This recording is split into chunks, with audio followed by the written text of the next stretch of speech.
Hey, what's going on everybody? I'm AnimusJ and welcome back to another Minecraft tutorial video. This one is going to be on how to make a basalt generator.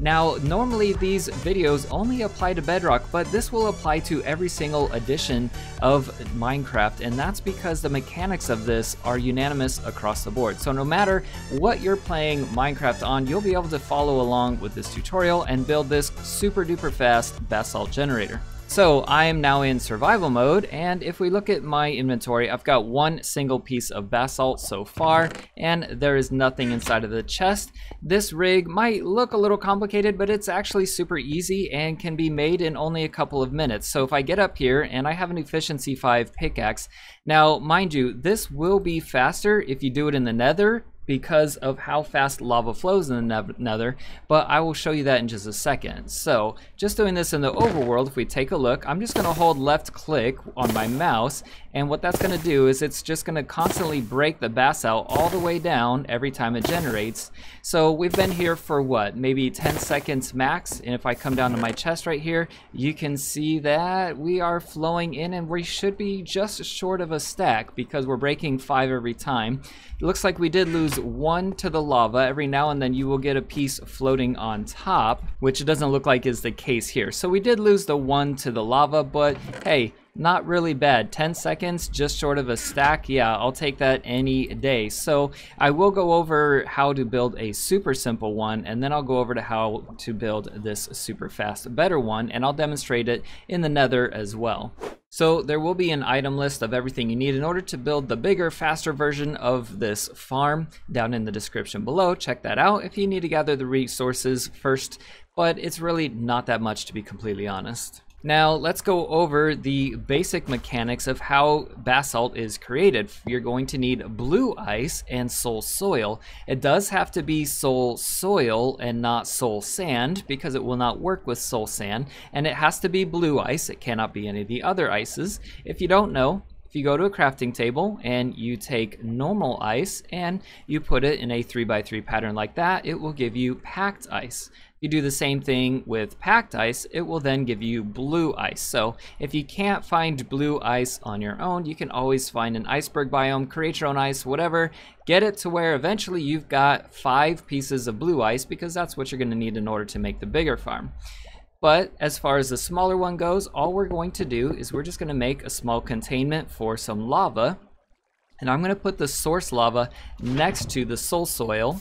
And then, as you can see, once the lava flows to the top, it has to be over top of our soul soil and next to the ice, which it can also be below, will work as well.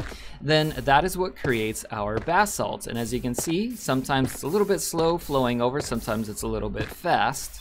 So in the overworld, lava flows quite slow. As you can see, I placed down the bucket, and every second or so it spreads out from there. I'm gonna do that again just so you can kind of get a feel for how fast it goes, or rather doesn't go. And you can see it actually kind of stays in the original form for a good amount of time before it even spreads at all. Now if we go into the nether is going to spread the lava at a speed equal to what water normally spreads in the overworld. And lucky for me, I never actually went into the nether for my redstone testing world, which means that we have all the new nether stuff inside of here. So now that we're in the nether, if I go ahead and put down my bucket, watch this, it flows so much faster, okay? And that is because, as I said, lava in the nether will flow at the rate that water flows in the overworld. So that means that when you do your farm here in the nether, it's going to be a whole lot faster than what it would be if you did it in the overworld. So just right here as an example, you can see how much faster the basalt is actually regenerating, and it's faster than I can really even keep up with it by breaking it. Okay, so once you're ready to build the bigger version of the farm, go ahead and select your location, and what you're going to do is break down by 1 block, and then you're going to place your chest. Now you can do a double chest if you want. You can do it off to any direction. Basically, just understand that normal rules of opening your chest do apply. If you have a full block over your chest, then you're not going to be able to open it. In any case, what you're going to want to do is once you have your chest, pick the way that you're going to be facing, and then you're going to break out 5 blocks. 1, 2, 3, 4, and 5. Then what you're going to do is grab your hopper, coming around to the back of your chest, and you're going to hold the crouch button, and then you're going to put your crosshair on the chest, and you're going to place your hopper just like that. What that'll do is anything that falls into your hopper is then going to transfer to your chest. So come back and you're going to do that 4 more times so that you have 5 hoppers all going in a straight line into your chest. The way you can test if they're all working is by dropping something into the last hopper and then making sure it ends up in your chest. If it doesn't get in your chest, then you need to click on each of your hoppers, find out where your item got stuck, because it means that hopper is not facing into the next one. All right, from there, what we're going to do is we're going to take soul soil on the left side, 5 of them, just like that, next to each of the hoppers, and then grab whatever decorative block you're going to be using. Again, I'm using glass. You don't have to use glass. Just make sure it's not something that's going to catch on fire, because we are building with lava. And hey, look at that. I can see right through my body when I'm holding a piece of glass. Awesome. And then on the next level, you're going to place down your 5 blocks of blue ice. Make sure it is blue ice. As I mentioned before, no other ice will work for this.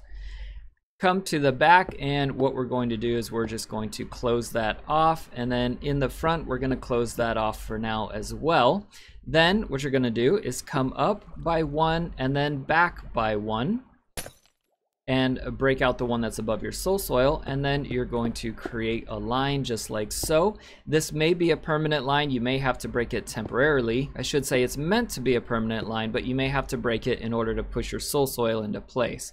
So then what we're going to do is grab our normal rails, and then we're going to put it on the top on the soul soil, and then you're going to grab your hopper minecart, place it on top, and then you're just going to nudge it down to the bottom like so. Now it's really important that you don't come down here at all and touch your hopper minecart. I recommend staying up here on the 2nd level so you don't even get even close to it. Go ahead and break out those rails, and then you're going to repeat this process for each of your hopper locations so that you have a hopper minecart above each and every one of your hoppers. Now what this is going to do is it's going to make it that once we press the soul soil into place, it's going to be sharing the location with your hopper minecart. Then anything that falls onto the soul soil will get sucked up by the hopper minecart, will then get absorbed by your hoppers below it and get transferred into your chest. And that's how we're going to pick up all of our basalt. And there we go. So with all of those in place, the next step is to grab your piston, regular piston. Make sure it's not a sticky piston, and then if you can place it right there, and we're just going to push it into place. If you can't get it right there, that's okay. I'll show you a quick little hack that you can do for this. Put it 1 block apart, and then all you got to do is put another block right there to shove it with. Go ahead and grab your button, and there you go. Now you've got your soul soil in place, and then you can just leave this block here if you want to, because it is actually going to be there does need to be a block there, because we don't want to ever touch this hopper minecart. As you can see, it's sticking out. So the other thing that you can do, if you have the slime blocks for it, is break out each of the blocks that is next to your soul soil in the ground, so that we don't get anything sticking and getting caught up.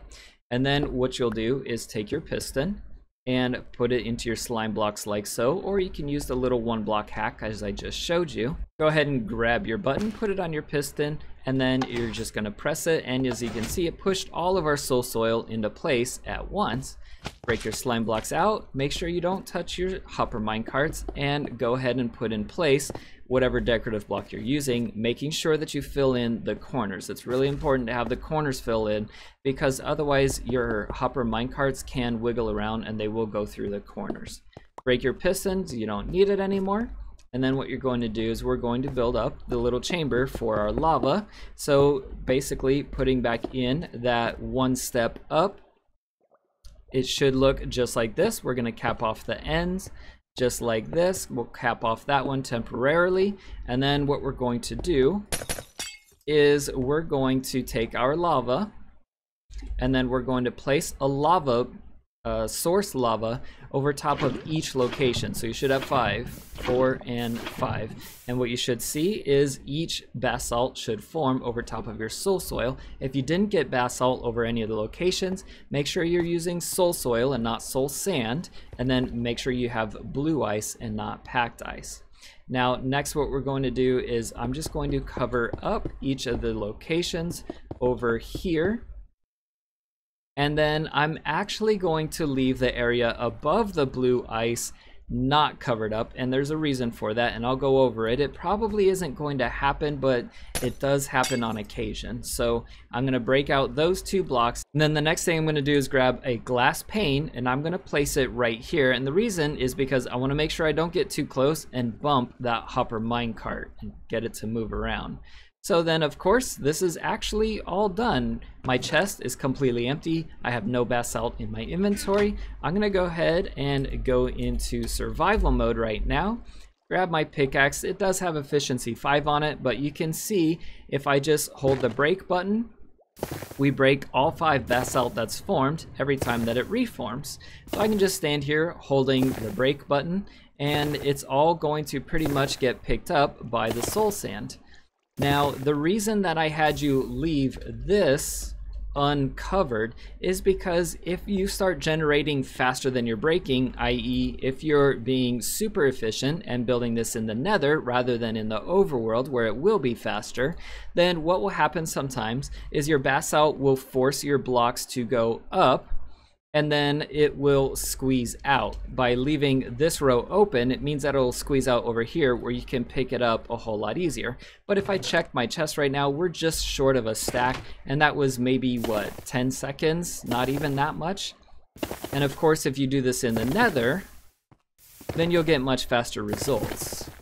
And by faster, I mean insanely faster. So here I have built it up in the nether again, but this time I didn't bother to build up the collection system. I just wanted to demonstrate to you the speed that this thing is going to go at.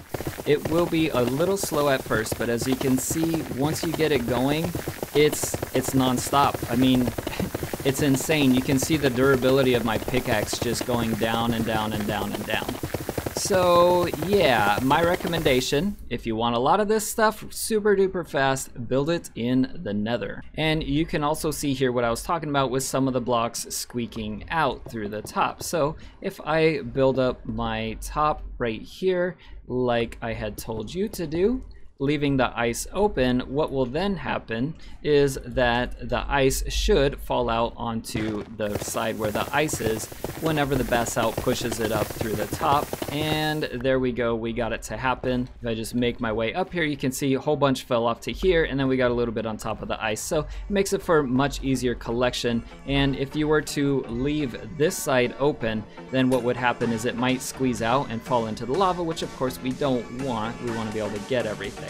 Well, I hope that this video helps you out. If it did, make sure to leave a like. If you haven't already, I would love to have you subscribe. And remember, if you run into any kind of problems, questions, modifications, whatever, feel free to hit me up in the Discord or anybody else that's in the Discord. We have a lot of really smart, helpful people in our Discord server. But that is it for today's video, you guys. I hope that you enjoyed it. I'm AnimusJ. See you next time.